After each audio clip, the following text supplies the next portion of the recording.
ಹೊಂಟೇನವ್ವ ನಾನು ಶಾಲೆಗೆ ಹೊಂಟೇನಾ ಶಾಲೆಗೆ ಹೊಂಟೇನವ್ವ ನಾನು ಶಾಲೆಗೆ ಹೊಂಟೇನಾ ಸೂಟು ಬೂಟು ಹಾಕಿಕೊಂಡು ಶಾಲೆಗೆ ಹೊಂಟೇನಾ ಸೂಟು ಬೂಟು ಹಾಕಿಕೊಂಡು ಶಾಲೆಗೆ ಹೊಂಟೇನಾ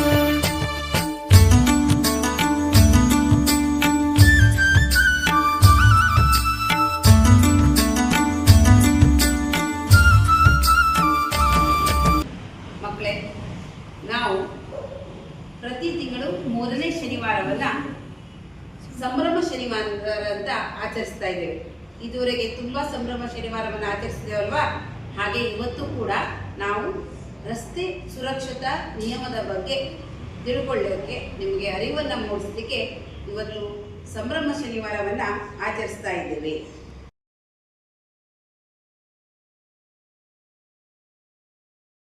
ಹಿರಿಯ ಪ್ರಾಥಮಿಕ ಶಾಲೆ ಹೊನ್ನಾವರ್ ನಂಬರ್ 1. ಈ ಶಾಲೆಯಲ್ಲಿ ಇಂದು ಸಂಭ್ರಮ ಶನಿವಾರದಂದು ರಸ್ತೆ ಸುರಕ್ಷತೆ ನಿಯಮಗಳು ಎಂಬ ವಿಷಯದ ಕುರಿತು ಕಿರುನಾಟಕವನ್ನು ಮಾಡಲಿದ್ದೇವೆ. ಪರಿಚಯ: ನಾನು ಶಿಕ್ಷಕಿ. ನಾನು ವಾಹನ ಚಾಲಕ. ನಾವು ಪಾದಚಾರಿಗಳು. ನಾವು ವಿದ್ಯಾರ್ಥಿಗಳು.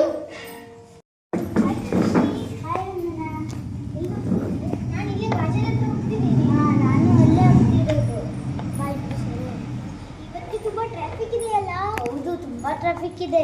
ಇತ್ತೀಚೆಗೆ ರೋಡ್ ಮೇಲೆ ನಡೆಯೋದು ತುಂಬಾ ಹೆದರಿಕೆ. ಹೌದು, ತುಂಬಾ ಹೆದರಿಕೆ. ನಾನು ನಿನ್ನೆ ಪೇಪರಲ್ಲಿ ನೋಡಿದೆ, ಬಸ್ ಮತ್ತೆ ಕಾರ್ ಆಕ್ಸಿಡೆಂಟ್ ಆಗಿ 30 ಜನ ಸತ್ತೋದಂತೆ. ಹೌದಾ? ಸರಿ ಬಾ ಹೋಗೋಣ. ಆಯ್ತು ಮಗ, ಹುಷಾರು. ಬರ್ಬೇಕಾದ್ರೆ ಬಸ್ನ ಸೊಪ್ಪು ಮತ್ತೆ ಚಟ್ನಿ ತಗೋಬಾ. ಹುಡುಗ ಮಾಡ್ತೀಯಾ?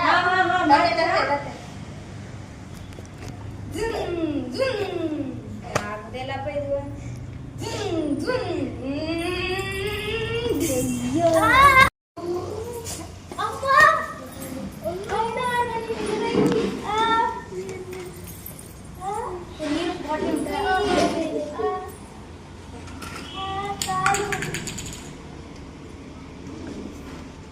ಹುಡುಗಿ ಕಣ್ಕಣಲ್ವಾ? ಬೈಕ್ ತಗೊಬರ್ತಿರೋದು ರೋಡ್ ಕ್ರಾಸ್ ಮಾಡ್ಕೊಂಡು ಬಂದಿಲ್ವಾ?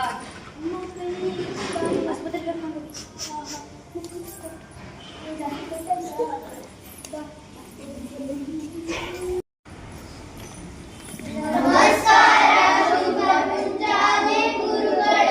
ನಮಸ್ಕಾರ, ಶುಭ ಮುಂಜಾವು ಮಕ್ಕಳೇ, ಕೂತ್ಕೊಳ್ಳಿ. ನಾನೀಗ ನಿಮ್ಗೆ ಹಾಜರಿ ಹಾಕ್ತೀನಿ. ಕಾರ್ತಿಕ್, ರೋಹನ್, ಪೀಹು, ಹಾಜರ್. ಸಲೋನಿ, ಹಾಜರ್. ಸುರಕ್ಷಾ, ಹಾಜರ್. ಪವಿತ್ರ, ಹಾಜರಿ ಟೀಚರ್. ತನ್ವೀರ್, ಟೀಚರ್, ನಿನ್ನೆ ತನ್ವಿಗೆ ಅಪಘಾತ ಆಗಿ ಆಸ್ಪತ್ರೆಯಲ್ಲಿ ಅಡ್ಮಿಟ್ ಮಾಡಿದ್ದಾರೆ. ಹೌದಾ? ಹೌದು ಟೀಚರ್, ನನಗೂ ಗೊತ್ತಾಯ್ತು ತನ್ವಿಗೆ ಆಕ್ಸಿಡೆಂಟ್ ಆಯ್ತಂತ. ನೋಡಿ ಮಕ್ಕಳೇ, ನಾವು ರಸ್ತೆಯನ್ನ ದಾಟಬೇಕಾದ್ರೆ ಅಕ್ಕಪಕ್ಕ ವಾಹನಗಳು ಬರ್ತಾ ಇದೆಯಾ ಇಲ್ವಾ ಅಂತ ನೋಡ್ಕೊಂಡು ರಸ್ತೆನ ದಾಟಬೇಕು. ಇಲ್ಲಿ ನೋಡಿ, ರಸ್ತೆಯಲ್ಲಿ ಎಲ್ಲರೂ ಈ ಸೈಡ್ ತಿರುಗಿ. ನಿಮ್ಗೆಲ್ಲ ಈ ಬಣ್ಣಗಳು ಕಾಣ್ತಾ ಇದೆಯಲ್ವಾ? ರಸ್ತೆಯಲ್ಲಿ ಈ 3 ರಸ್ತೆ ದೀಪಗಳನ್ನ ಹಾಕಿರ್ತಾರೆ. ಕೆಂಪು ದೀಪ ನಿಲ್ಲು ಎಂಬುದನ್ನ ಸೂಚಿಸ್ತದೆ. ನಿಲ್ಲು ಅಂದ್ರೆ ಅಲ್ಲಿ ವಾಹನಗಳು ಬರ್ತಿರ್ಬೇಕಾದ್ರೆ ನಾವು ನಿಲ್ಲು ಎಂಬುದನ್ನ ಸೂಚಿಸ್ತದೆ. ಸಿದ್ಧ ಹಳದಿ ದೀಪ ಬಂದಾಗ ನಾವು ಹೊರಡಲಿಕ್ಕೆ ಸಿದ್ಧ ಆಗಿರ್ಬೇಕು ಎಂಬುದನ್ನ ಸೂಚಿಸ್ತದೆ. ಹಸಿರು ಹೊರಡು, ನಾವು ಹೊರಡಲು ಅನುಮತಿ ಇದೆ ಎಂಬುದನ್ನ ಸೂಚಿಸ್ತದೆ. ಪಾದಾಚಾರಿಗಳು ಝೀಬ್ರಾ ಪಟ್ಟಿಯಲ್ಲೇ ರಸ್ತೆ ದಾಟಬೇಕು. ನೋಡಿ, ನಾವು ಎಲ್ಲಾ ನಿಯಮಗಳನ್ನ ಪಾಲಿಸೋದ್ರಿಂದ ಅಪಘಾತಗಳು ಆಗದಂತೆ ತಡೆಯಬಹುದು. ಹಾಗೂ ಬೈಕ್ ಚಲಿಸುವಾಗ ಹೆಲ್ಮೆಟ್ ಅನ್ನ ಧರಿಸಬೇಕು. ಗೊತ್ತಾಯ್ತಾ? ಎಲ್ಲರೂ ಸೇರಿ ಒಂದು ಹಾಡು ಹೇಳೋಣ. ಪಾಲಿಸಬೇಕು ಅಣ್ಣ ರಸ್ತೆಯ ನಿಯಮಗಳನ್ನ, ಪಾಲಿಸಬೇಕು ಅಣ್ಣ ರಸ್ತೆಯ ನಿಯಮಗಳನ್ನ, ಇಲ್ಲದಿದ್ದರೆ ಆಗೋದು ಅನಾಹುತಗಳನ್ನ, ಇಲ್ಲದಿದ್ದರೆ ಆಗೋದು ಅನಾಹುತಗಳನ್ನ.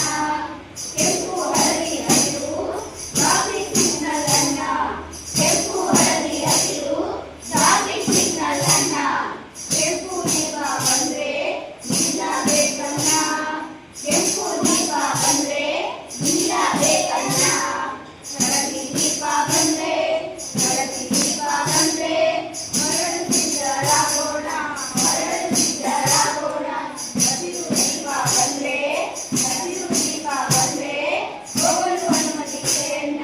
ಹೋಗಲು ಅನುಮತಿಸಿದೆ ಅಣ್ಣ. ಇದನ್ನೆಲ್ಲ ಅರಿಯೋಣ, ಇದನ್ನೆಲ್ಲ ಅರಿಯೋಣ, ರಸ್ತೆಯ ನಿಯಮ ಪಾಲಿಸೋಣ, ಇದನ್ನೆಲ್ಲ ಅರಿಯೋಣ, ರಸ್ತೆಯ ನಿಯಮ ಪಾಲಿಸೋಣ, ರಸ್ತೆಯ ನಿಯಮ ಪಾಲಿಸೋಣ. ಸುರಕ್ಷತೆ ಬಗ್ಗೆ ಹಾಡನ್ನ ಕೇಳಿದ್ರಲ್ವಾ? ಇವಾಗ ಈ ಸೈಡ್ ತಿರುಗಿ ನೋಡಿ. ಈ ತರ ಚಿಹ್ನೆ ಇದ್ದಾಗ ಬಲಕ್ಕೆ ತಿರುಗು ಅಂತ, ಈ ತರ ಇದ್ರೆ ಎಡಕ್ಕೆ ತಿರುಗು, ಈ ತರ ಇದ್ರೆ ನೇರ ಚಲನೆ. ರಸ್ತೆ ವೇಗ ತಡೆ ಅಂದ್ರೆ ಅಂಪೆಲ ಹಾಕಿರ್ತಾರಲ್ವಾ, ಅಲ್ಲಿ ಜೀಬ್ರಾ ಪಟ್ಟಿ, ನಾನು ಅವಾಗಲೇ ಹೇಳಿದ್ನಲ್ವಾ ನಿಮ್ಗೆ ಜೀಬ್ರಾ ಪಟ್ಟಿ. ವೇಗದ ಮಿತಿ, ನಮ್ದು ವೇಗದ ಮಿತಿ ಸಾಮಾನ್ಯವಾಗಿ 40 ಇರಬೇಕು. ನೋಡಿ, ಇದು ಶಾಲೆ, ಇದು ಆಸ್ಪತ್ರೆ. ಆಸ್ಪತ್ರೆ, ಶಾಲೆ, ಇತರ ಸ್ಥಳಗಳು ಇರುವಾಗ ನಮ್ಮ ವೇಗದ ಮಿತಿ ಕಡಿಮೆ ಆಗಬೇಕು. ನಮ್ಮ ವೇಗದ ಮಿತಿ ಪಾದಾಚಾರಿ, ಆಸ್ಪತ್ರೆ, ಶಾಲೆಯ ಚಿಹ್ನೆಗಳ ಇದ್ದಾಗ 20 ಆಗಬೇಕು. ಇಂದು ನಾವು ರಸ್ತೆ ಸುರಕ್ಷತೆ ಮತ್ತು ನಿಯಮಗಳನ್ನ ತಿಳ್ಕೊಂಡಿದ್ದೀವಿ. ನಮ್ಮ ಶಿಕ್ಷಕರು ನಮ್ಗೆ ಇದನ್ನೆಲ್ಲ ತಿಳಿಸ್ಕೊಟ್ಟಿದ್ದಾರೆ. ಜೊತೆಗೆ ಅನೇಕ ಚಟುವಟಿಕೆಗಳನ್ನು ಸಹ ಮಾಡಿಸಿದ್ದಾರೆ. ಹಾಗಾಗಿ ನಮ್ಮೆಲ್ಲರ ಪರವಾಗಿ ನಮ್ಮೆಲ್ಲ ಶಿಕ್ಷಕರಿಗೂ ಧನ್ಯವಾದವನ್ನು ಹೇಳ್ತೀನಿ. ಅವ್ವ ಕೊಟ್ಟ ಬುತ್ತಿ ಗಂಟು ಚೀಲಕ್ಕೆ ಹಾಕೇನ, ಅವ್ವ ಕೊಟ್ಟ ಬುತ್ತಿ ಗಂಟು ಚೀಲಕ್ಕೆ ಹಾಕೇನ, ಅಪ್ಪ ಕೊಡಿಸಿದ ಪಾಟಿ ಚೀಲ ಹೆಗಲಿಗೆ ಹಾಕೇನ, ಅಪ್ಪ ಕೊಡಿಸಿದ ಪಾಟಿ ಚೀಲ ಹೆಗಲಿಗೆ ಹಾಕೇನ, ಸೂಟು ಬೂಟು ಹಾಕಿಕೊಂಡು